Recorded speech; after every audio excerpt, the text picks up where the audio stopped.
Good evening, everyone.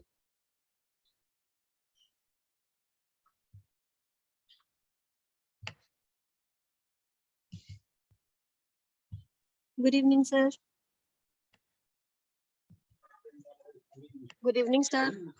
Good evening.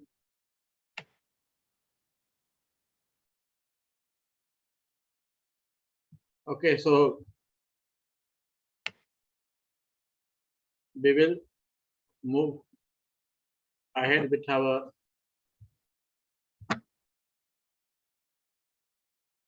discussion. जो वो पिछले दिनों हम लोगों ने शुरू किया था पिछले क्लास में, बिहार भारतीय स्वतंत्रता संग्राम में बिहार के विशेष संदर्भ में बिहार में जो घटनाएं हुई थी उस पर फोकस करते हुए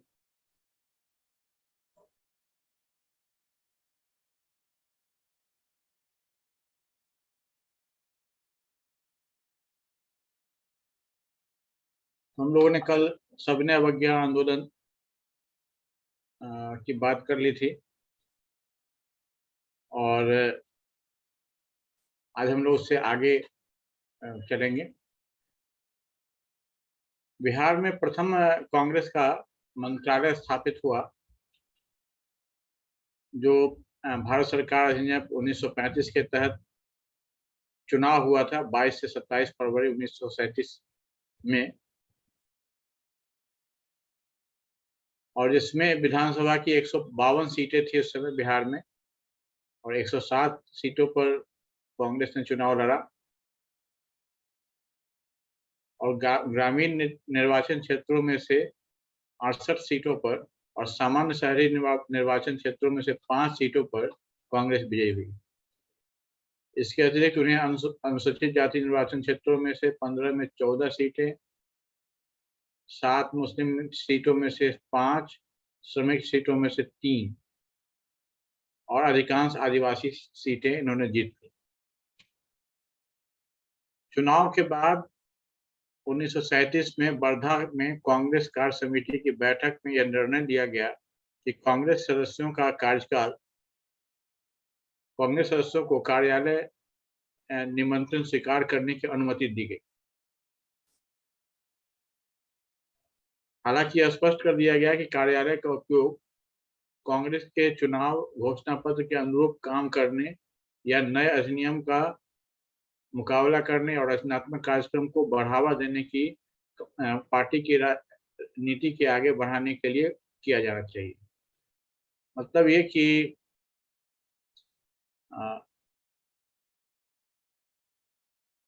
जो चुनाव के द्वारा कांग्रेस के उम्मीदवार चुने गए थे वो पद स्वीकार कर सकते थे सरकार में, लेकिन और जो पद वो स्वीकार करते उसके अंतर्गत उसमें उनको यह स्पष्ट हिदायत दी गई कि आपको कांग्रेस के चुनावी घोषणा पत्र के अनुरूप काम करना है या कोई और अधिनियम सरकार द्वारा ऐसा लाया जाता है जो कि आम जनता के हित में नहीं है तो उसका आपको विरोध करना है।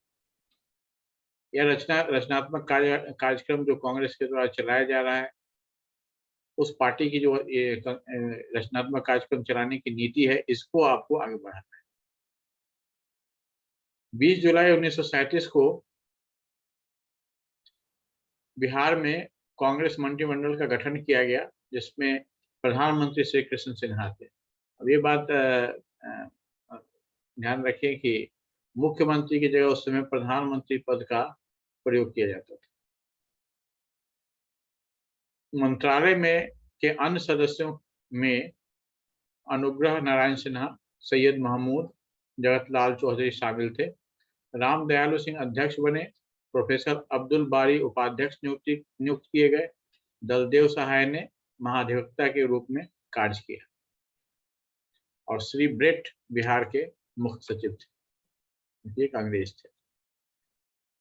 मंत्रालय को तब चुनौतियों का सामना करना पड़ा जब श्री ब्रेट ने एक परिपत्र जारी किया जिसका नवगठित सरकार ने विरोध किया। हालांकि श्री ब्रेट ने द्वारा परिपत्र वापस लेने के बाद राजनीतिक कैदियों की रिहाई के मुद्दे पर एक समझौते के बाद मंत्रिमंडल ने फरवरी 1938 में कार्यालय फिर से शुरू कर दिया। जैसे ही द्वितीय विश्व युद्ध छिड़ा, वायसराय लॉर्ड लिनलिथगो ने 17 अक्टूबर 1939 को एक बयान जारी किया, जिसे भारतीय राष्ट्रीय कांग्रेस और स्वतंत्रता चाहने वाले अन्य राष्ट्रवादियों ने अच्छा नहीं माना। इससे बिहार और भारत के अन्य हिस्सों में विरोध और असंतोष फैल गया। 16 अक्टूबर 1939 को बिहार के प्रधानमंत्री श्री कृष्ण सिन्हा ने विधानसभा में एक प्रस्ताव पेश किया, जिसमें सरकार से स्पष्ट घोषणा की मांग की गई कि भारत को एक स्वतंत्र राष्ट्र के रूप में मान्यता दी जाए, जो अपना संविधान बनाने का हकदार है। प्रस्ताव भारी बहुमत से पारित हुआ। हालांकि 31 अक्टूबर 1939 को जब राज्यपाल ने राजनीतिक कैदियों की रिहाई पर उनके दृष्टिकोण से सहमत होने से इनकार कर दिया, तो बिहार मंत्रालय ने अपना इस्तीफा दे दिया। राज्यपाल ने भारत सरकार अधिनियम की धारा 93 के तहत सभी विधायी और प्रशासनिक शक्तियां ग्रहण कर दी।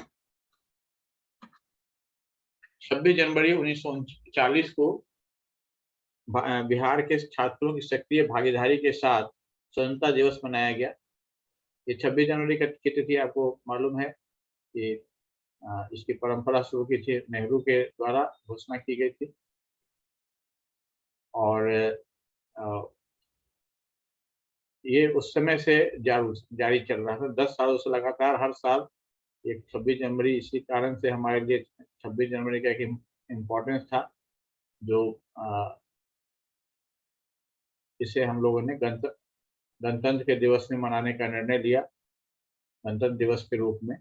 इसके पीछे यही लगभग 20 सालों की परंपरा थी कि हर साल 26 जनवरी को सभी छात्र, सभी लोग इंडिया में स्वतंत्रता दिवस मनाते थे, कभी कम कभी अधिक, लेकिन सक्रिय रूप से इसमें लोग भाग लेते थे। असंतोष जारी रहा क्योंकि सरकार ने बड़े पैमाने पर कठोरता से भारत के रक्षा नियमों का उपयोग किया। रामगढ़ का अधिवेशन 19 और 20 मार्च 1940 को मौलाना अबुल कलाम आजाद की अध्यक्षता में बिहार, जो अब झारखंड में हुआ, रामगढ़ झारखंड में, रांची के पास है। सत्र में भारत के हिंदू और मुसलमानों के बीच समान राष्ट्रीयता की विरासत पर चर्चा हुई, लेकिन सांप्रदायिक मतभेद बढ़ रहे थे। सत्र के दौरान मुस्लिम लीग ने पाकिस्तान के सिद्धांत को प्रतिपादित किया, जिसमें मुसलमानों को उनकी मातृभूमि और राज्य के हकदार एक राष्ट्र के रूप में अलग राष्ट्र के रूप में दावा किया गया। अभी आप देखेंगे कि ये सत्र जो है सो कांग्रेस का है, तो इसमें अब मुस्लिम लीग क्या कर रही है, तो ये आपको जानना चाहिए कि कांग्रेस जो है उस समय तक, और बल्कि आज़ादी के पहले तक, कांग्रेस एक पार्टी के रूप में नहीं, एक अम्ब्रेला ऑर्गेनाइजेशन के रूप में काम कर रही थी। एक ऐसा मंच जहां पर सभी अलग अलग राजनीतिक विचारधारा के और राजनीतिक रुझान वाले लोग, सब लोग उसी मंच पर एक ही जगह थे। उन लोगों ने अलग रूप से दावा नहीं किया था। बहुत सारी पार्टियां, हालांकि कुछ अलग लोग भी थे, दूसरे लोग अलग भी थे, जो छोटे छोटे दल थे इधर उधर राजकीय स्तर के, लेकिन ये जो कांग्रेस था, एक बड़ा अम्ब्रेला ऑर्गेनाइजेशन था, जिसमें अक्सर एक दूसरे के विपरीत विचारधारा के लोग, जैसे समाजवादी विचारधारा के लोग, ऐसे लोग भी, जो कट्टर राष्ट्रवादी लोग थे, या जो धार्मिक रुझान वाले लोग थे, सारे लोग एक ही छत के नीचे या एक ही संस्थान में, एक ही पार्टी में काम कर रहे थे, सक्रिय थे। तो इसलिए कहा जाता है कि जो कांग्रेस की पार्टी है, इसको कोई हम लोग राजनीतिक पार्टी नहीं कहते, अम्ब्रेला ऑर्गेनाइजेशन कहते हैं। तो उसी के कॉन्टेक्स्ट में ये आप देख रहे हैं कि इस सत्र में इन्होंने इसके बारे में बात की। हालांकि उनकी मीटिंग अलग चलती थी, लेकिन इसमें उन्होंने अपनी बात रख दी कि हम लोग ऐसा करेंगे। 28 नवंबर 1940 को बिहार में व्यक्तिगत सत्याग्रह शुरू किया गया था, जिसके पहले यहाँ से हम लोग प्रश्न पर आ गए हैं, नहीं इसके बाद से प्रश्न पर। ओके, 28 नवंबर 1940 को बिहार में व्यक्तिगत सत्याग्रह शुरू किया गया था, जिसमें पहले प्रतिभागियों में श्री कृष्ण सिंह और अनुग्रह नारायण सिंह शामिल थे। उसके बाद गौरी शंकर सिंह और श्याम नारायण सिंह समेत अनेक सत्याग्रही शामिल हुए। महिला सत्याग्रही भी सक्रिय रूप से शामिल थे। कुछ को सविनय अवज्ञा के लिए गिरफ्तार कर लिया। ये सविनय अवज्ञा पार्ट 2 था, लेकिन ये पब्लिक मूवमेंट नहीं था। ये एक इस तरह का मूवमेंट था जिसमें कि सिलेक्टेड लोग ही इसमें शामिल होते थे, है ना। इसलिए व्यक्तिगत सविनय अवज्ञा आंदोलन भी इसको कहा जाता है। तो और ये उन लोगों के लिए था जो कि जिनके बारे में गांधी जी एकदम एश्योर्ड थे कि वो बिल्कुल अहिंसक तरीके से इस आंदोलन में हिस्सा लें। तो इसमें बिहार में श्री कृष्ण सिंह, अनुग्रह नारायण सिंह और बाद में गौरी शंकर सिंह, श्याम नारायण सिंह, ये लोग इसमें शामिल हुए। महिलाएं भी इस आंदोलन में शामिल हुई। तो आइए अब कुछ प्रश्नों को देख लें जो इस सेक्शन से संबंधित है। वह प्राथमिक कानून कौन सा था जिसके तहत 1937 में भारत में विधानसभा का चुनाव हुआ? Government of India act 1947, government of India act 1935, government of India Indian independence act 1947, Indian council act 1909। तो ऑप्शंस तो बहुत से ऐसे दिए गए हैं कि आपको, सॉरी, आपका तो आंसर भी बहुत ही विजिबल है। अच्छा चलिए, कोई बात नहीं, बताइए। हम लोगों ने पढ़ा भी था।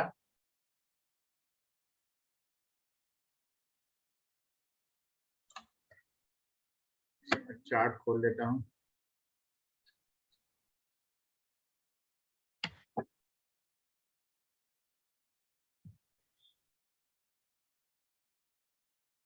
ठीक है, 1935 ऊपर हम लोगों ने पढ़ा। 1935 के आधार पर 1937 में इलेक्शन हुआ था जिसमें कांग्रेस बहुमत से चुन करके आई थी।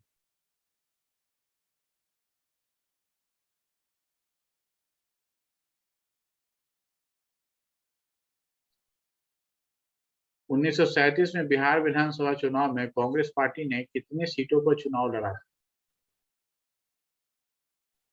ये आंकड़ा हम लोगों ने भी देखा था पीछे।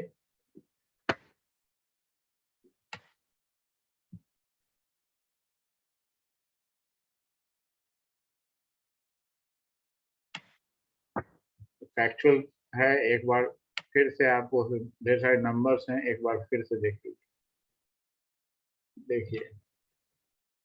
152 सीट थे उस समय, ठीक है। 107 सीटों पर कांग्रेस ने चुनाव लड़ा, जिसमें ग्रामीण निर्वाचन क्षेत्रों के 68 सीटों और शहरी निर्वाचन क्षेत्रों में सभी 5 सीटों पर यह विजयी हुआ।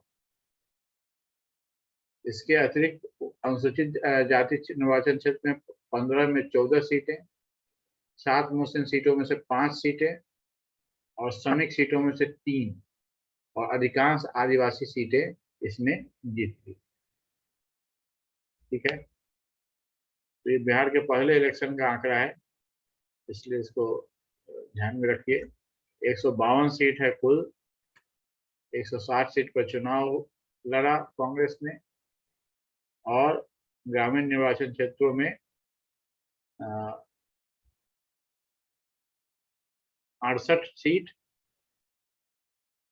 और समान शहरी निर्वाचन क्षेत्र में सभी 5 सीट और अनुसूचित जाति निर्वाचन क्षेत्र में 15 में से 14 सीट और 7 मुस्लिम सीट में से 5 मुस्लिम सीट और श्रमिक सीट में से 3 और अधिकांश आदिवासी सीट इन्होंने जीत लिया।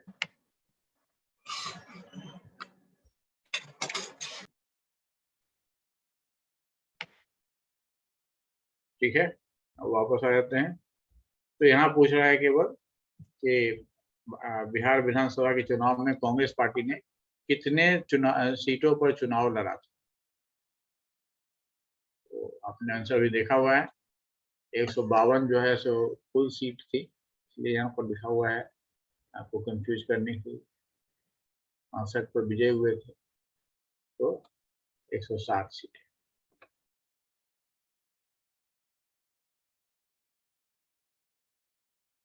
बिहार विधानसभा के दौरान निम्नलिखित में से किस निर्वाचन क्षेत्र में कांग्रेस ने सभी सीटें जीती? ग्रामीण निर्वाचन क्षेत्र, अनुसूचित जाति निर्वाचन क्षेत्र, मुस्लिम निर्वाचन क्षेत्र, सामान्य शहरी निर्वाचन क्षेत्र। अभी हम लोगों ने कई बार इसको रिपीट किया। ग्रामीण निर्वाचन क्षेत्र में 68 सीटें, अनुसूचित जाति निर्वाचन क्षेत्र में 15 में 14 सीटें,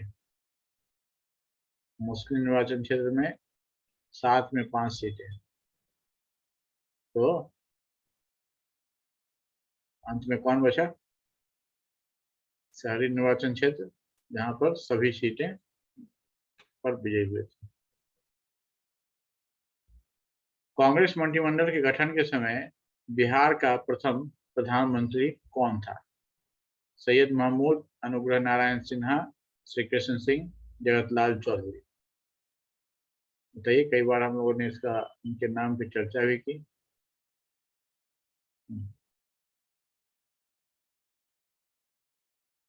सही है, श्री कृष्ण सिन्हा प्रथम प्रधानमंत्री थे। अक्टूबर 1939 में बिहार के प्रधानमंत्री द्वारा पेश किया गया प्रस्ताव क्या था? प्रांतीय स्वायत्तता की मांग, पूर्ण स्वतंत्रता की मांग, संवैधानिक संशोधन की मांग, राजनीतिक बंदियों की रिहाई की मांग।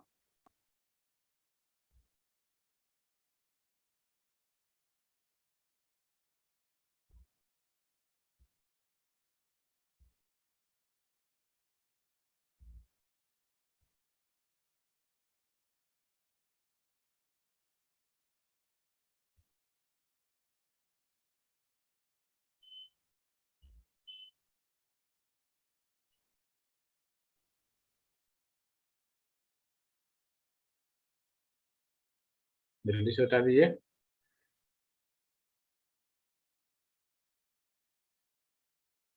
एक बार फिर इसको मैं रिवाइज करा देता हूँ।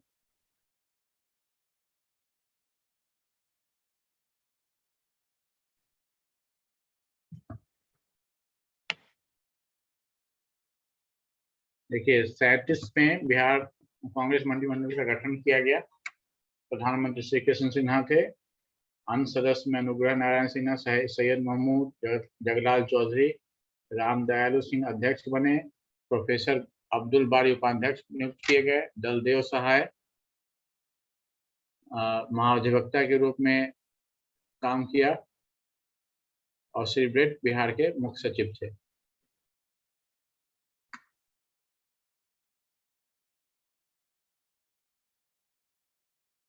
परिपत्र, एक आदेश पत्र पारित किया गया था, जिसके कारण ये मंत्रिमंडल काम नहीं कर रहा था। मंत्रिमंडल ने काम करने से इनकार कर दिया था, लेकिन 38 में जाकर के कैदी की रिहाई के मुद्दे के बाद फिर से शामिल हुई। 39 को बयान जारी किया गया, जिसमें भारत को युद्ध में शामिल होने की बात कही गई थी और भारतीयों से कोई इसमें हिस्सा लेने के संबंध में भारतीयों से कोई चर्चा नहीं की गई थी। इस कारण से जो राष्ट्रवादी लोग थे और स्वतंत्रता चाहने वाले लोग थे, वो इस बात का बुरा मान रहे थे कि बिना हमसे बात किए, बिना पूछे हम लोगों को युद्ध में झोंक दिया अंग्रेजों ने। तो इस बात का वो लोग बुरा मान रहे थे। 16 अक्टूबर 1939 को विधानसभा में प्रस्ताव पेश किया गया, जिसमें स्पष्ट घोषणा की मांग की गई कि भारत एक स्वतंत्र राष्ट्र के रूप में मान्यता दी जाए, जिसे अपना संविधान बनाने का हक हो, और ये प्रस्ताव भारी बहुमत से पारित हुआ। तो इसी बात से संबंधित प्रश्न है।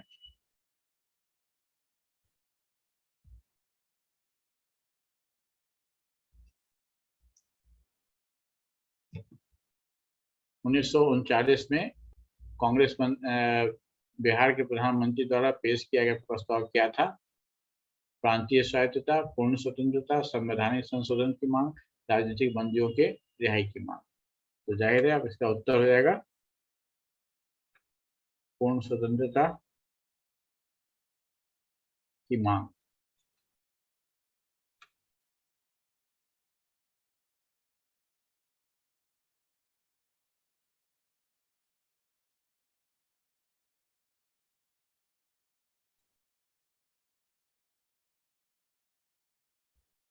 कांग्रेस के प्रथम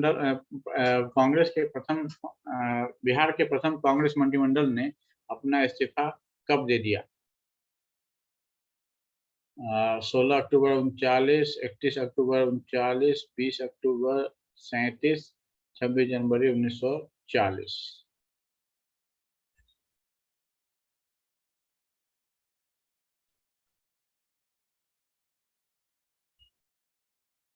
उसके आगे ही था, हम लोगों ने से पढ़ा नहीं, फैक्चुअल है, फैक्चुअल बात उसी के ठीक बगल में लिखा हुआ था, तो फिर देख लेते हैं। यहाँ देखिए,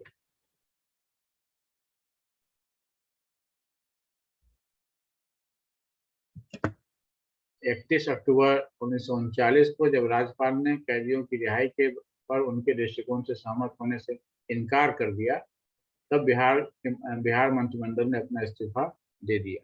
राज्यपाल ने भारत सरकार अधिनियम की धारा 93 के तहत सभी विधायी और प्रशासनिक शक्तियां ग्रहण कर ली। 26 जनवरी को स्वतंत्रता दिवस मनाया गया।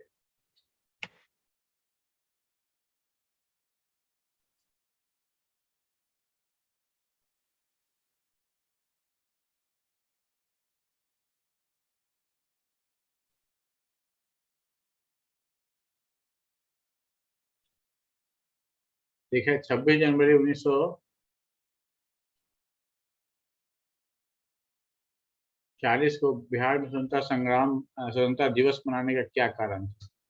ब्रिटेन शासन से भारत की आज़ादी, ब्रिटिश शासन से बिहार की स्वायत्तता, कांग्रेस पार्टी के लिए महत्वपूर्ण राजनीतिक जीत, द्वितीय विश्व युद्ध का प्रकोप। प्रश्न का फॉर्मेशन बहुत अच्छे से नहीं हुआ है। ये पूछना चाहता है कि स्वतंत्रता दिवस को जोर शोर से मनाने के पीछे क्या कारण था? नहीं, बिहार की स्वायत्तता कैसे घोषित कर देंगे?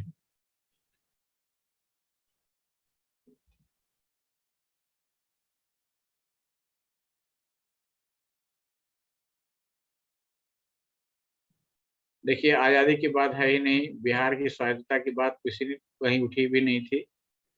दो बात बचती है कि कांग्रेस पार्टी के लिए एक महत्वपूर्ण जीत और दूसरे विश्व युद्ध में का प्रकोप।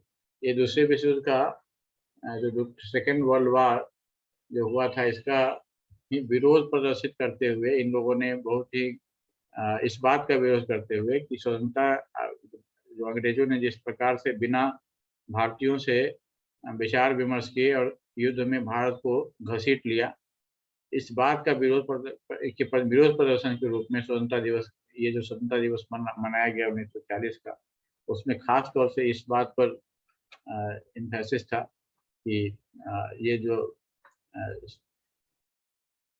ये है विश्व युद्ध है, विश्व युद्ध हमारे राष्ट्रीय पहचान के विपरीत है, और ये स्वतंत्रता दिवस मना करके हम लोग अपने अधिकार को प्रदर्शित कर रहे थे कि हम अंग्रेजों द्वारा जिस तरह से भारत को युद्ध में सम्मिलित किया गया है वो सही नहीं है। इसलिए इसका उत्तर डी होगा, क्योंकि कोई जीत तो नहीं हुई थी, राजनीतिक पार्टी की जीत नहीं हुई थी, और शायद तो और इसकी तो बात खैर जाने दीजिए, तो ठीक नहीं।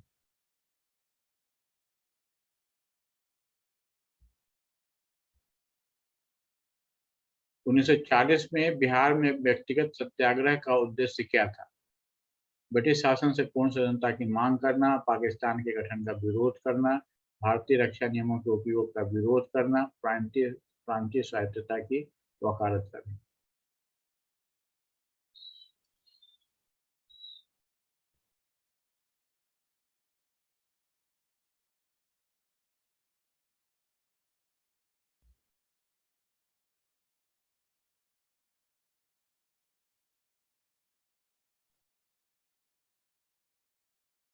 बता दीजिए।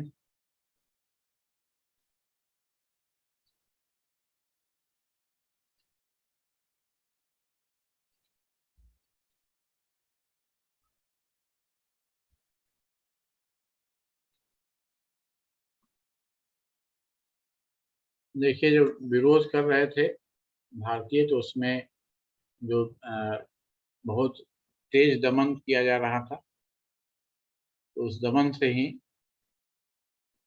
विरोध में व्यक्तिगत सत्याग्रह गांधी ने शुरू किए कि हमारे एक तो हमसे बात नहीं की गई, और फिर उसके बाद जो हम अपने स्वायत्तता का और स्वतंत्रता का जो प्रदर्शन कर रहे हैं, तो उसका दमन किया जा रहा है। तो इसलिए ये जो डिफेंस ऑफ इंडिया रूल्स है, उसका विरोध प्रदर्शन किया गया, उसके खिलाफ। 1940 में आयोजित रामगढ़ कांग्रेस के अधिवेशन की अध्यक्षता किसने की? राजेंद्र प्रसाद, सुभाष चंद्र बोस, मौलाना अबुल कलाम आजाद, श्री कृष्ण सिन्हा।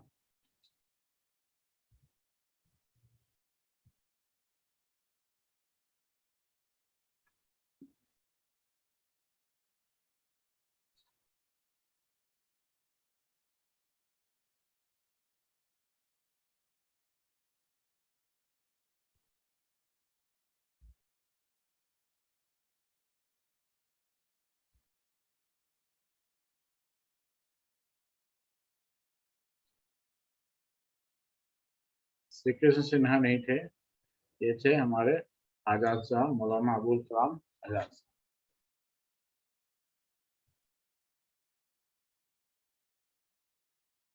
1940 में लाहौर मुस्लिम लीग द्वारा कौन सा सिद्धांत प्रतिपादित किया गया था?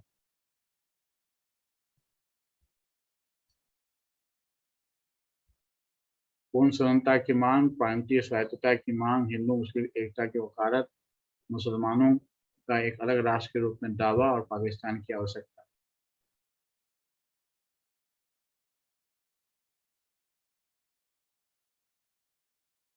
तो आसान है।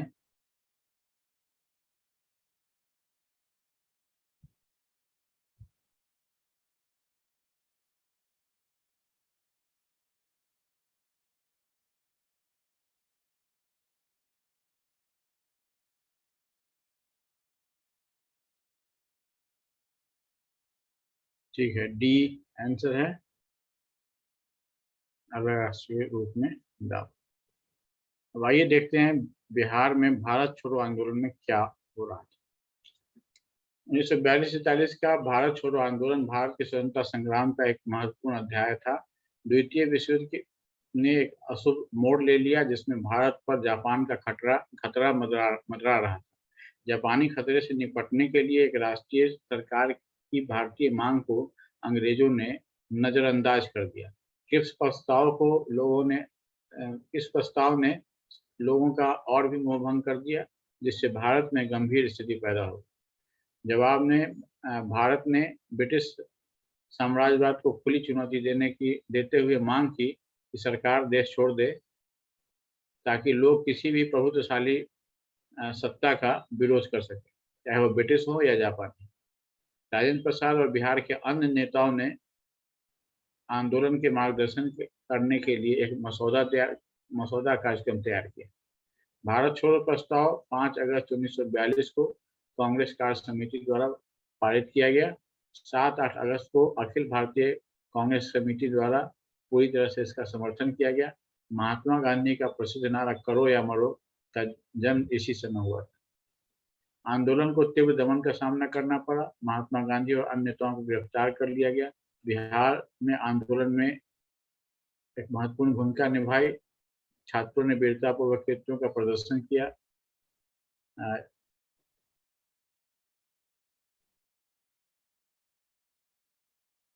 ये 7 छात्र जो 7 शहीद हैं हमारे, उसके बारे में है। 11 अगस्त को शहीद हुए, और इसके लिए उनका शहीद दिवस जुलूस के दौरान ये 7 लोग शहीद हो गए।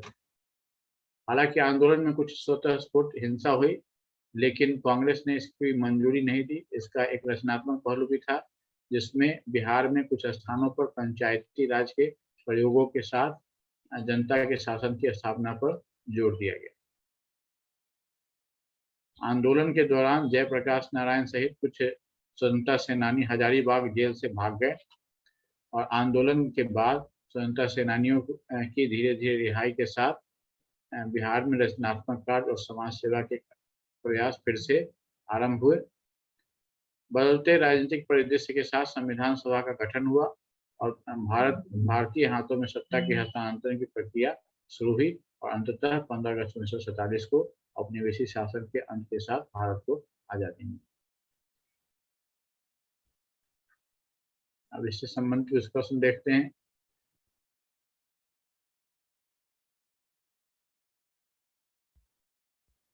भारत छोड़ो आंदोलन के दौरान बिहार में छात्रों ने क्या भूमिका निभाई और उनके कार्यों ने आंदोलन को कैसे प्रभावित किया? छात्रों ने सक्रिय रूप से ब्रिटिश सरकार का समर्थन किया, इससे आंदोलन में गिरावट आई। छात्रों ने हिंसक विरोध का प्रदर्शन में शामिल हुए, जो कांग्रेस को अहिंसक दृष्टिकोण से भटक गया। छात्रों ने अहिंसक अभिनय अवज्ञा के वीरतापूर्ण कृत्यों का प्रदर्शन किया, लेकिन दमन के कारण उनके कार्य कभी कभी हिंसक हो गए। छात्रों ने बिहार में पंचायती राज को बढ़ावा देने वाले रचनात्मक कार्यक्रमों पर ध्यान केंद्रित किया। ओके, पहले को तो छोड़ देंगे, अब बाकी 3 पर। छात्र हिंसक विरोध प्रदर्शन में शामिल हुए, जो कांग्रेस के अहिंसक दृष्टिकोण से भटक गया था।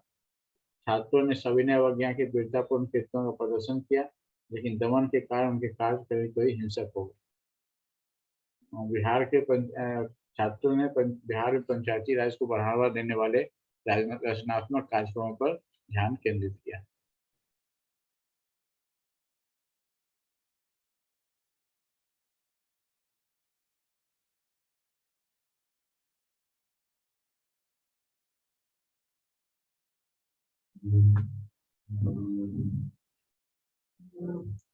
एक कॉन्सेप्चुअल प्रश्न है, बहुत ज्यादा इसमें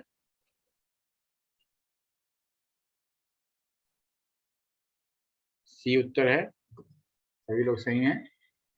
सविनय अवज्ञा का वीरतापूर्ण कृत्यों का प्रदर्शन किया। Students exhibited heroic acts of civil disobedience, but their actions occasionally turned violent due to repression.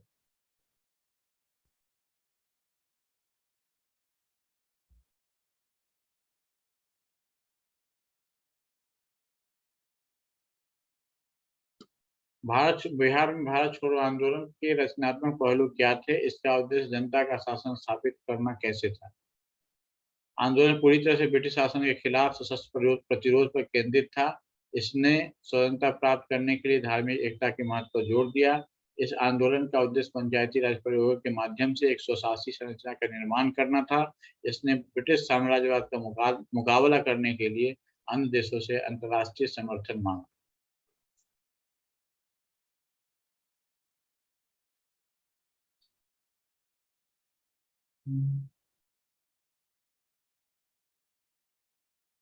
ये आसान है।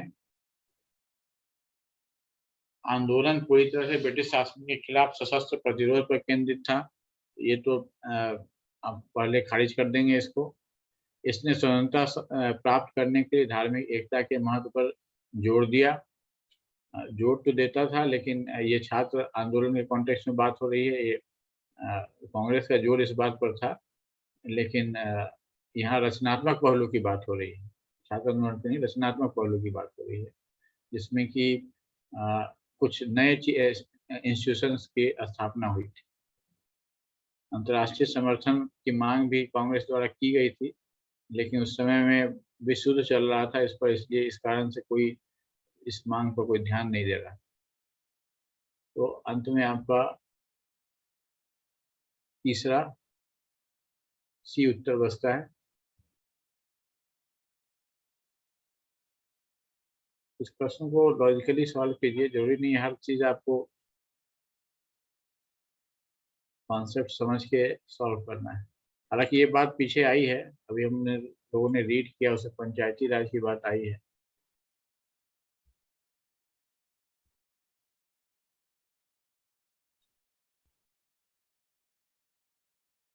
कैबिनेट मिशन ने भारत के राजनीतिक एक परिदृश्य विशेषकर संविधान सभा के संबंध में कैसे प्रभाव डाला? कैबिनेट मिशन ने भारत के विभाजन का प्रस्ताव रखा जिससे सांप्रदायिक तनाव पैदा हो गया। कैबिनेट मिशन के कारण भारतीय संविधान सभा का गठन हुआ जिसमें सभी राजनीतिक दलों के प्रतिनिधि शामिल थे। कैबिनेट मिशन का विभाजन प्रस्ताव कांग्रेस ने स्वीकार कर लिया जिससे पाकिस्तान का निर्माण हुआ। कैबिनेट मिशन ने कांग्रेस को भंग कर दिया और स्वतंत्रता तक भारत पर शासन करने के लिए एक ब्रिटिश गवर्नर नियुक्त किया। तो डी को आप खारिज कर देंगे। उसके बाद ए बी सी बचता है। कैबिनेट मिशन ने भारत के विभाजन का प्रस्ताव रखा जिससे सांप्रदायिक तनाव पैदा हो गया। अब इस प्रश्न पर भी एक बार फिर से देख लीजिए, उस प्रश्न से भटकना नहीं है। कैबिनेट मिशन ने भारत के राजनीतिक परिदृश्य विशेषकर संविधान सभा के संबंध में कैसे प्रभाव डाला? ठीक है, तो इसमें बहुत सारी बातें आपको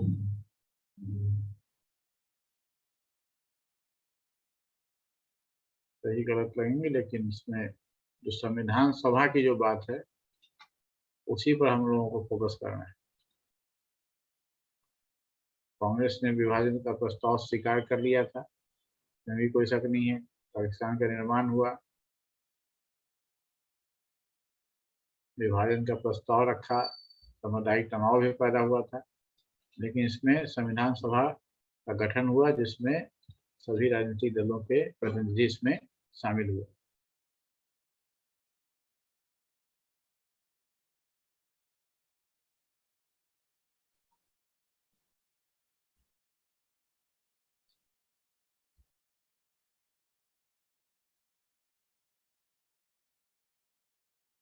ठीक है,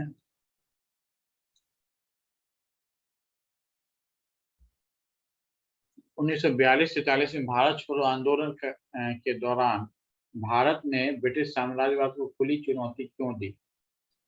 ब्रिटिश शासन से पूर्ण स्वतंत्रता की मांग करना, भारत पर जापानी खतरे के मुकाबला करने के लिए, ब्रिटिश प्रभुत्व के विरुद्ध अन्य देशों से समर्थन प्राप्त करना, भारत के आंतरिक मुद्दों के समाधान के लिए एक राष्ट्रीय सरकार की मांग करना।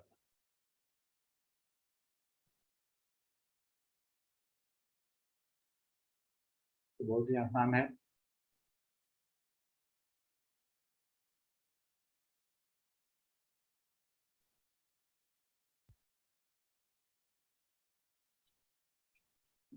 खुली चुनौती क्यों दी गई थी? करो या मरो।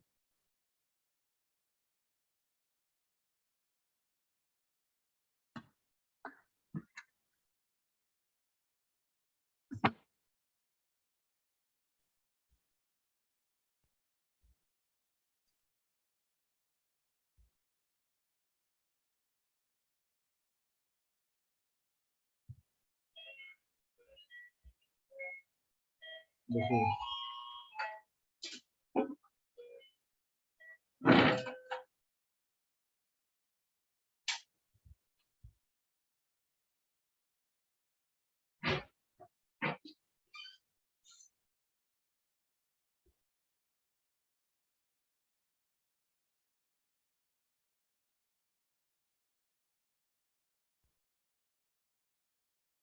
देखिए आंतरिक मुद्दों के समाधान के लिए राष्ट्रीय सरकार की मांग करना, फिर ब्रिटिश प्रभुत्व के विरुद्ध अन्य देशों से समर्थन प्राप्त करना, ये तो मुद्दा नहीं था। पूर्ण स्वतंत्रता की मांग करना ये मुद्दा था। ब्रिटिश प्रभुत्व के विरुद्ध अन्य देशों से समर्थन तो था ही नहीं। राष्ट्रीय मुद्दों आंतरिक मुद्दों के समाधान के लिए राष्ट्रीय सरकार की मांग करना, ये मांग तो रखी गई थी, पहले ही रखी गई थी, जिसको इनकार कर दिया गया था। अब यहाँ बात हो रही है 42-43 में भारत छोड़ो आंदोलन के दौरान ब्रिटिश साम्राज्यवाद को खुली चुनौती क्यों दी गई? साफ साफ कहा गया कि आप भारत को अपने भाग पर छोड़ के जाइए।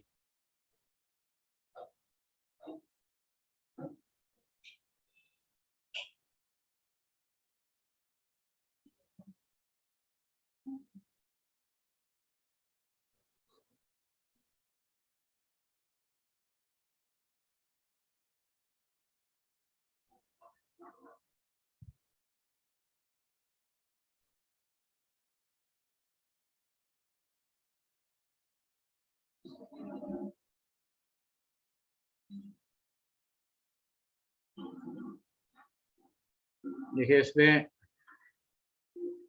ये दोनों जो है पूर्ण स्वतंत्रता की मांग करना वो भी सही है,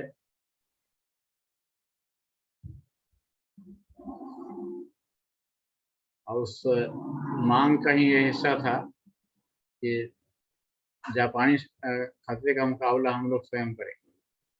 तो कहा कि आप जापानी खतरे की दुहाई हमें मत दीजिए, हम जापानी खतरे का मुकाबला खुद करें। लेकिन ये लैंग्वेज थोड़ा गड़बड़ है, हो गया है इसमें। मुकाबला करने के बाद जो है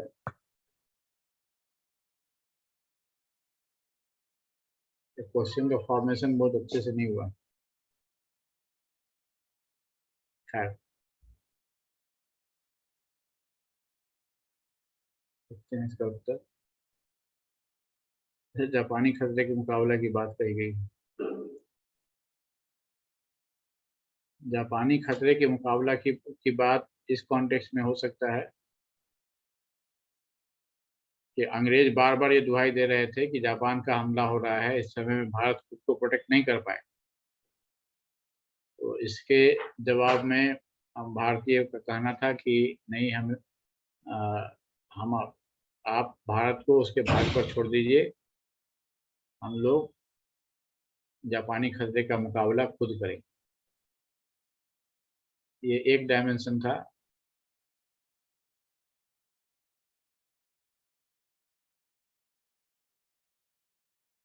इसके वर्डिंग में उतना सही नहीं है, इसको बहुत ज़्यादा तवज्जो देने की जरूरत नहीं है। लेकिन इसमें ये इतना जानने की बात है, पूर्ण स्वतंत्रता की मांग सही है, खतरे के मुकाबला करने के लिए कांग्रेस तैयार थी, ये भी बात सही है। और उससे पहले, इन सब चीज़ों से पहले एक साफ साफ मांग की गई थी कि भारत में नहीं नहीं, यहाँ लिखा हुआ है to demand a national government to address India internal issues.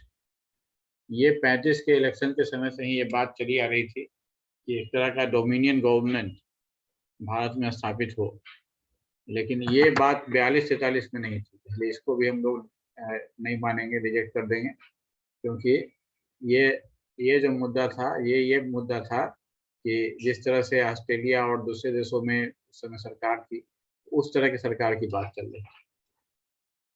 तो बाद में यहाँ बात हुई कि नहीं, हम पूर्ण स्वतंत्रता की बात होगी। अगस्त 1942 में वर्धा कार्य समिति द्वारा पारित भारत छोड़ो प्रस्ताव का क्या महत्व था? इसने भारत में ब्रिटिश सेना की तत्काल वापसी की मांग की। इसने ब्रिटिश शासन के खिलाफ अहिंसक सविनय अवज्ञा का आह्वान किया। इसने जापानी खतरे से निपटने के लिए एक राष्ट्रीय सरकार की स्थापना की मांग की। इसने स्वशासी संरचना के निर्माण के लिए रचनात्मक कार्यक्रम के महत्व पर जोर दिया।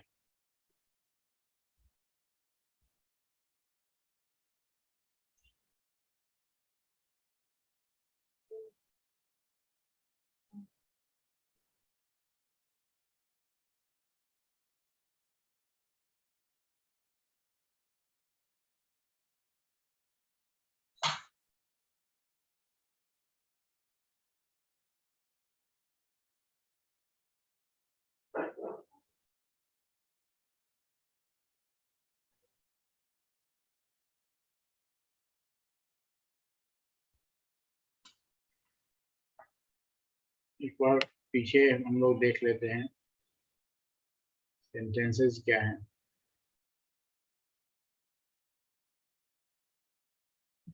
ये देखिए, भारत छोड़ो प्रस्ताव 42 को कांग्रेस कार्य समिति द्वारा पारित किया गया। 7 से 8 अगस्त को अखिल भारतीय कांग्रेस समिति द्वारा पूरी तरह इसका समर्थन किया गया। महात्मा गांधी का नारा करो या मरो इसी समय आया।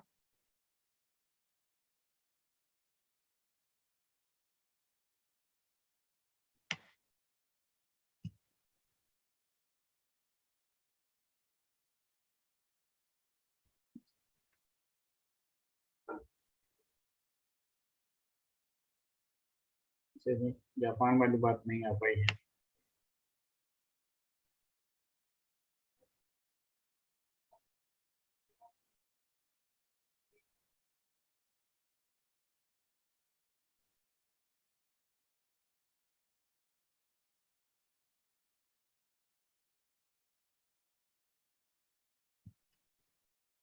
ओके। ब्रिटिश सेना के लिए ही आजाद भारत में एक संवैधानिक सरकार की मांग की गई थी। ब्रिटिश सरकार सेना की तत्काल वापसी की मांग नहीं की गई थी,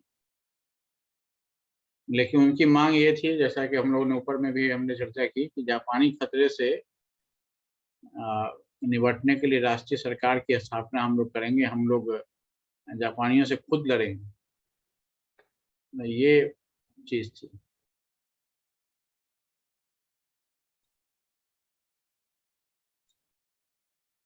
भारत छोड़ो आंदोलन के दौरान बिहार ने कैसे महत्वपूर्ण भूमिका निभाई? बिहार ने कांग्रेस के नेतृत्व वाले आंदोलन को सैन्य सहायता प्रदान की। बिहार ने अंग्रेजों के साथ शांतिपूर्ण वार्ता में महत्वपूर्ण भूमिका निभाई। बिहार के नेताओं ने लोगों के साथ एक कार्यक्रम का मसौदा तैयार करके आंदोलन की शुरुआत की। आंदोलन के दौरान बिहार को तीव्र सरकारी दमन का सामना करना पड़ा।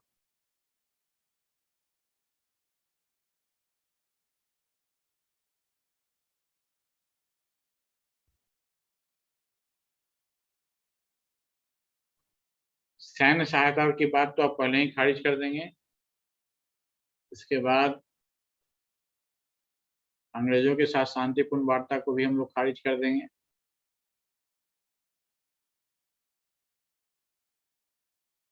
मसौदा तो तैयार किया गया था, लेकिन पूरे भारत के लिए किया गया था, बिहार के नेताओं ने नहीं किया था, तो इसलिए ये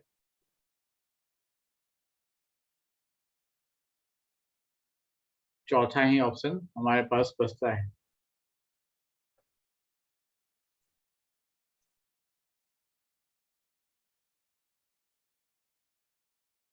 मुस्लिम लीग ने संविधान सभा में शामिल होने से इनकार क्यों किया? इसका भारत के राजनीतिक परिदृश्य पर क्या प्रभाव पड़ा? मुस्लिम लीग ने ब्रिटिश नियंत्रित संस्थानों में पूर्ण स्वतंत्रता और गैर भागीदारी की मांग की। मुस्लिम लीग एक अलग राज्य पाकिस्तान की वकालत की और इसका उद्देश्य संविधान सभा के भीतर विभाजन पैदा करना था। मुस्लिम लीग ने कैबिनेट मिशन के प्रस्ताव का समर्थन किया, जिससे ब्रिटिश शासन के तहत एकजुट भारत का निर्माण हुआ। मुस्लिम लीग ने स्वशासन की अपनी मांग के लिए अंतर्राष्ट्रीय मान्यता मांगी। Muslim League demanded complete independence and non-participation in British-controlled institutions.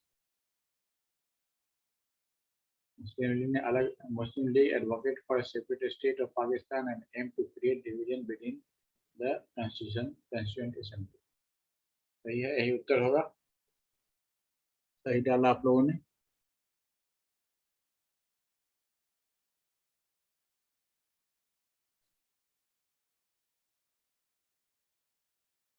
Jayaprakash Narayan जैसे नेताओं ने भारत छोड़ो आंदोलन में कैसे योगदान दिया? उनके कार्यों का भारत के स्वतंत्रता संग्राम पर क्या प्रभाव पड़ा? बिहार के नेताओं ने अहिंसक विरोध प्रदर्शन की वकालत की, जिसमें अंग्रेजों के साथ शांतिपूर्ण समाधान निकला बिहार के नेताओं ने जेल से भागकर महत्वपूर्ण भूमिका निभाई, जिससे ब्रिटिश शासन के खिलाफ प्रतिरोध तेज हो गया। बिहार के नेताओं ने रचनात्मक कार्यों और सामाजिक सेवा पर ध्यान केंद्रित किया, जिससे भारत छोड़ो आंदोलन के उद्देश्यों का विस्तार हुआ। बिहार के नेताओं ने कैबिनेट मिशन के प्रस्ताव का समर्थन किया, जिससे भारत की स्वतंत्रता का मार्ग प्रशस्त हुआ।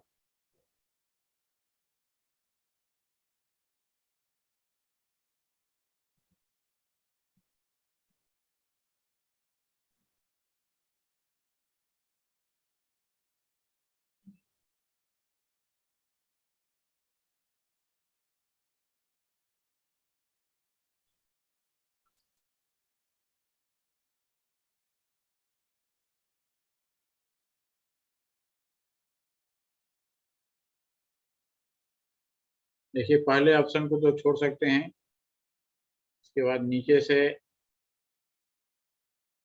कैबिनेट मिशन के प्रस्ताव का समर्थन तो सभी जगह से था, लेकिन कैबिनेट मिशन के प्रस्ताव से भारत की स्वतंत्रता का मार्ग प्रशस्त नहीं हुआ। रचनात्मक कार्यों का पर भी ध्यान केंद्रित किया गया था, लेकिन सबसे बड़ा सेंसेशन था उस समय का वो जयप्रकाश नारायण, बटुकेश्वर दत्त, ये लोग जो जेल से भाग गए थे, उसका बहुत ही गहरा प्रभाव पड़ा था। योगेंद्र शुक्ल, कई लोग थे, ये सब लोग जेल से भागे थे, हजारीबाग जेल।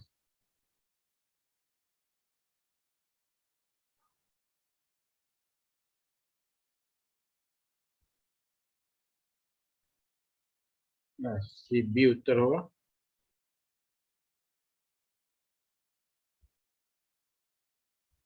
भारत में सस्ता हस्तांतरण के लिए लॉर्ड माउंटबेटन की योजना ने कैबिनेट मिशन के प्रस्ताव की स्वीकृति और पाकिस्तान के गठन को कैसे प्रभावित किया? लॉर्ड माउंटबेटन की योजना के कारण कैबिनेट मिशन के प्रस्ताव को स्वीकार कर लिया गया, जिससे अखंड भारत सुनिश्चित हुआ। लॉर्ड माउंटबेटन की योजना मुस्लिम लीग के पाकिस्तान के मांग के अनुरूप थी, जिससे भारत विभाजित हो गया। लॉर्ड माउंटबेटन की योजना का उद्देश्य भारत में ब्रिटिश शासन को मजबूत करना था, जिससे कांग्रेस के साथ लंबी बातचीत हुई। लॉर्ड माउंटबेटन की योजना ने भारत छोड़ो आंदोलन के उद्देश्य के अनुरूप भारत के लिए पूर्ण स्वतंत्रता का प्रस्ताव रखा।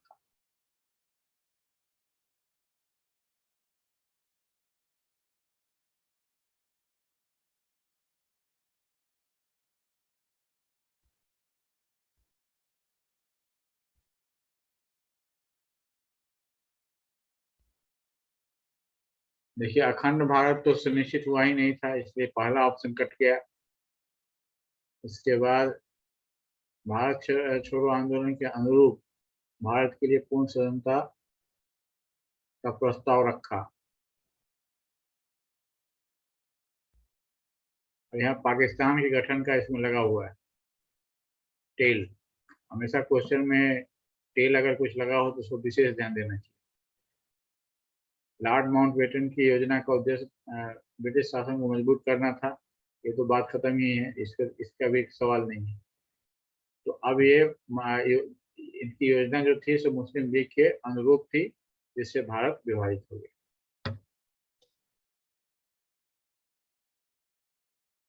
सिलेक्शन बाय रिजेक्शन करना है। अब कुछ किसान और मजदूर आंदोलन भी बिहार में हुए थे, उसका संक्षेप में हम लोग देख लेते हैं। तो 1922-23 में मोहम्मद जुबैर और श्री कृष्ण सिंह ने मुंगेर में किसान सभा का गठन किया था। स्वामी सहजानंद सरस्वती ने 4 मार्च को बिहटा पटना में किसान सभा की स्थापना की और बाद में 1929 में सोनपुर में बिहार प्रांतीय किसान सभा के अध्यक्ष बने, जिसके सचिव श्री कृष्ण सिंह थे। किसान सभा से जुड़े अन्य नेताओं में राव सांस्कृत्यायन, यदुनंदन शर्मा, कार्यानंद शर्मा, पंचानंद शर्मा आदि शामिल थे। कार्यानंद शर्मा ने ये 1925 है, ये गलत प्रिंट हो गया। 1925-26 में मुंगेर में बर्खास्त आंदोलन का नेतृत्व किया। श्रमिक आंदोलन ने भी बिहार में महत्वपूर्ण विकास देखा। 1936 में स्वामी सहजानंद सरस्वती लखनऊ में गठित अखिल भारतीय किसान सभा के पहले अध्यक्ष बने। 1919 दिसंबर 1919 में जमशेदपुर और जमालपुर में मजदूर हड़ताल पर चले गए। जमशेदपुर वर्कर्स एसोसिएशन की स्थापना 1920 में हुई थी। जमशेदपुर लेबर फाउंडेशन की स्थापना 1929 में हुई थी। उसी वर्ष जवाहरलाल नेहरू को झरिया में अखिल भारतीय ट्रेड यूनियन कांग्रेस का अध्यक्ष चुना गया था। श्रमिक आंदोलन से जुड़े अन्य प्रमुख नेताओं में सुभाष चंद्र बोस, अब्दुल बारी, जयप्रकाश नारायण, योगेंद्र शुक्ल और CLC शामिल थे। जयप्रकाश नारायण को 1910 में जमशेदपुर में उनके भाषण के लिए गिरफ्तार कर लिया गया। सारांश, उस अवधि के दौरान बिहार के राजनीतिक और सामाजिक परिदृश्य को आकार देने में इस आंदोलन में महत्वपूर्ण भूमिका निभाई। तो आइए इससे संबंधित कुछ प्रश्न देख लें। 1922-23 के दौरान बिहार में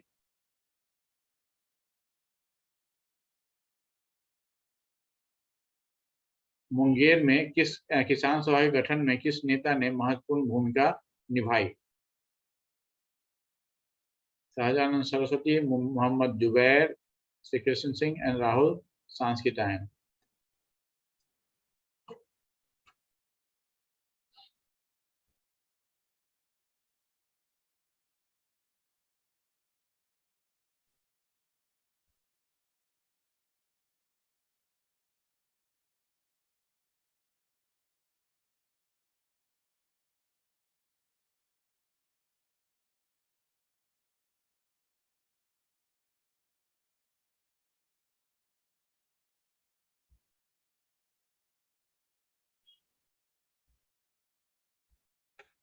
नहीं, आप लोग इतना कंफ्यूज क्यों हो रहे हैं? देखिए यहाँ पर तो हम लोगों ने भी पढ़ा है।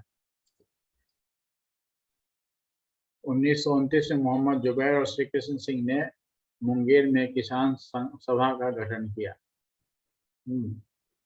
और शाहजानंद सरस्वती ने बेहटा में किसान सभा की स्थापना की। किसान संघ है और ये किसान सभा है। सोनपुर में बाद में भारतीय बिहार प्रांतीय किसान सभा के अध्यक्ष बने। ये लगता है कि इसका इंग्लिश वाला देखने से किसान सभा और इसका कंफ्यूजन कहीं दूर हो जाए। इंग्लिश में क्या टर्म यूज किया गया है?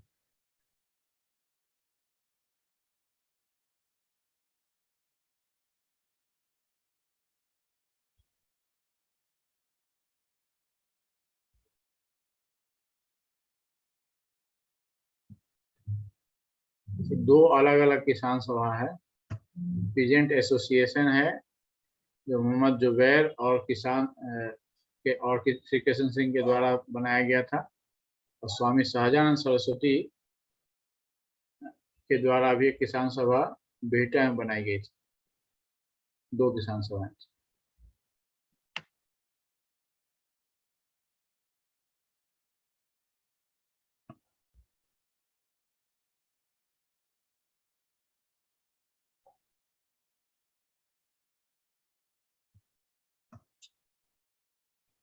तो मोहम्मद जुबैर और श्री कृष्ण सिंह दोनों थे। इसमें दोनों नाम लिखा हुआ है, ये गड़बड़ है। इसमें एक नाम कम रहना चाहिए। आप ध्यान रख लिए इसको। मोहम्मद जुबैर और श्री कृष्ण सिंह दोनों थे। मोहम्मद जुबैर और श्री कृष्ण सिंह।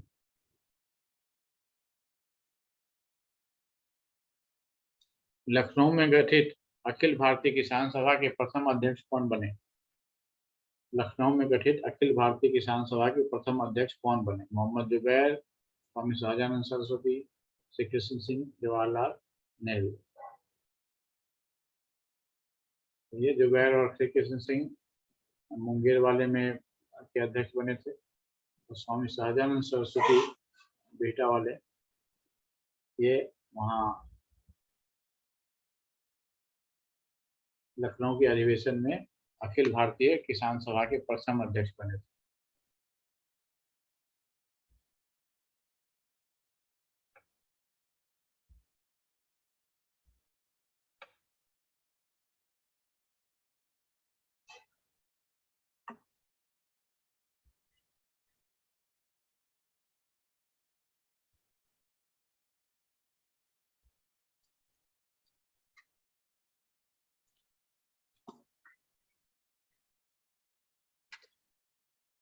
एसएन हलधर और ब्योमकेश चक्रवर्ती के नेतृत्व में 1920 में जमशेदपुर में किस श्रमिक संगठन का गठन किया गया था?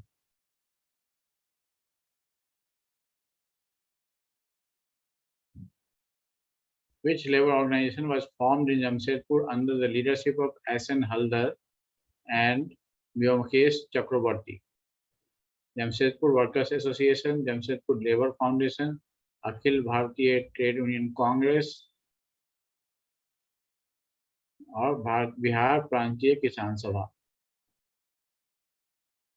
ये तो हम लोगों ने अभी ऊपर पढ़ा है।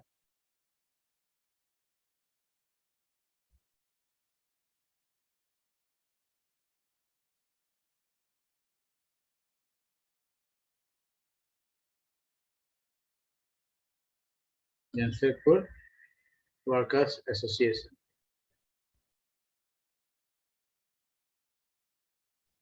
एक बार फिर से इसको देख लीजिए, फैक्चुअल चीजें हैं।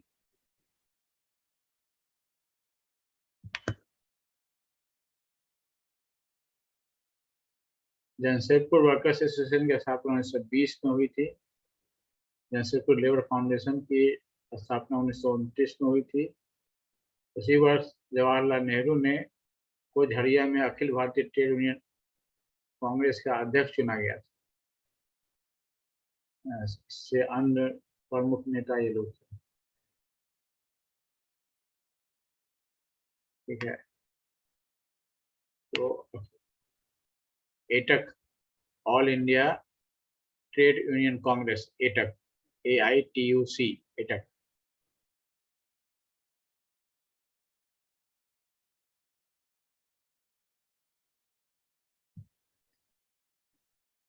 तो झरिया में 29 में झरिया में अखिल भारतीय ट्रेड यूनियन कांग्रेस का अध्यक्ष किसे चुना गया? तो ये तो हम लोगों ने देख लिया अभी, जवाहरलाल नेहरू को चुना गया।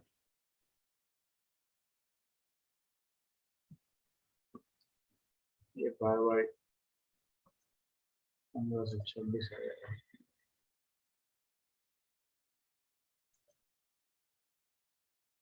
1926 में कायन शर्मा ने मुंगेर में किस आंदोलन का नेतृत्व किया था? किसान सभा आंदोलन, बर्खास्त आंदोलन, श्रमिक आंदोलन, एटक। ये तो हम लोगों ने भी पढ़ा था, बर्खास्त आंदोलन, बर्खास्त।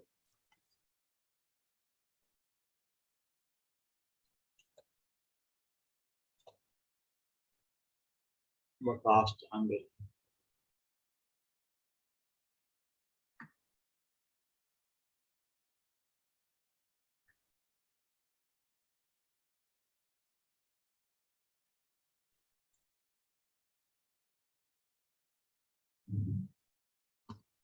बिहार के किस प्रमुख नेता ने किसान सभा और मजदूर आंदोलन दोनों में महत्वपूर्ण भूमिका निभाई?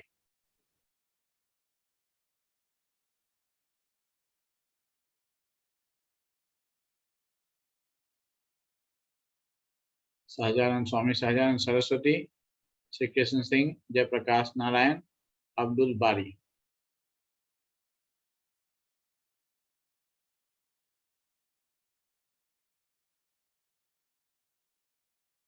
ये ऊपर आया नहीं है, फैक्चुअल है, इसलिए देख लीजिए इसको।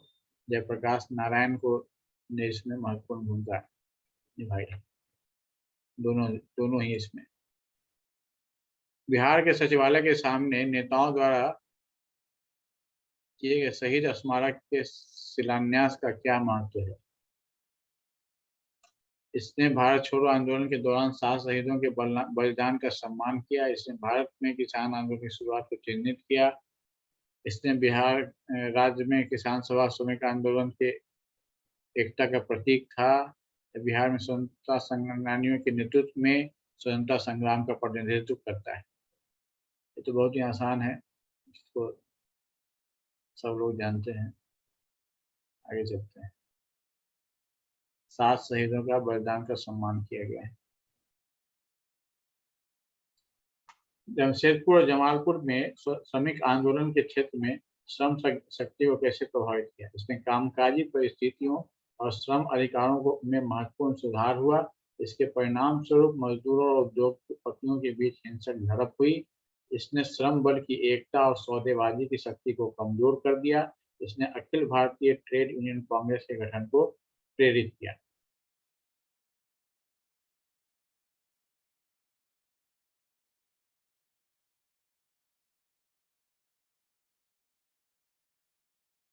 के बारे में भी आप लोगों ने पढ़ा नहीं है। बेसिकली इसमें जो परिस्थितियां और समय अधिकारों में कुछ महत्वपूर्ण सुधार हुए थे इस आंदोलन के फलस्वरूप।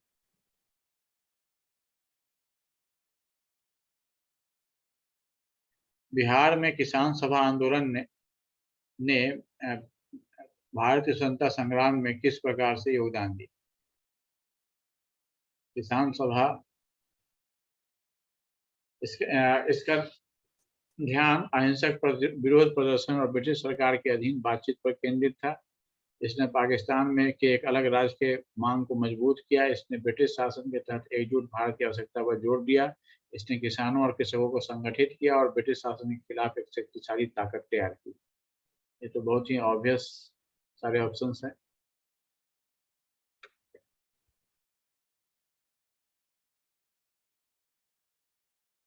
बिहार किसान सभा से जुड़े महत्वपूर्ण नेता कौन थे?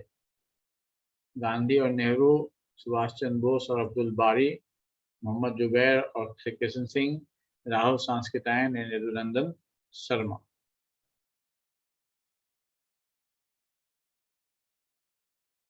मोहम्मद जुबैर और श्री कृष्ण सिंह ये किसान सभा आंदोलन से जुड़े हुए थे। सुभाष चंद्र बोस और अब्दुल बारी ने श्रमिक आंदोलन में कंट्रीब्यूट किया था। राहुल सांस्कृत्यायन ने भी।